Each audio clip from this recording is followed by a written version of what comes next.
फोटोंचा शोध लागला नव्हता तेव्हा पण माणसं मरतच होते आणि तेव्हा तर ब्राह्मण लोक किती सोहळं पाळायचे.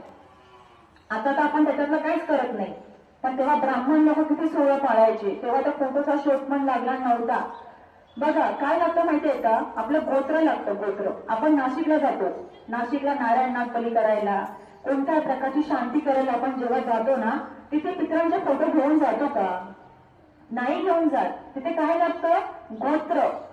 फक्त गोत्र लागतं. कश्यप गोत्र तर बाकीचे काही गोत्र. तिथे फक्त ते जे ब्राह्मण असतात ना, ते फक्त तुम्हाला गोत्र विचारतात, ते फोटो नाही विचारत. तुमच्या पूर्वजांचे फोटो घेऊन या. कोणी बोलले ना तुम्हाला, अरे तुम्ही फोटो नाही आणले पितरांचे तुमच्या, त्यांना शांती नाही करता येणार, असं कोणी बोलले का? फोटोला कोणी विचारतच नाही. बिना फोटोचं सुद्धा फक्त गोत्र लागतं. कोणाचं काश्यप गोत्र असतं, कोणाचं अजून बाकीचं गोत्र असतं.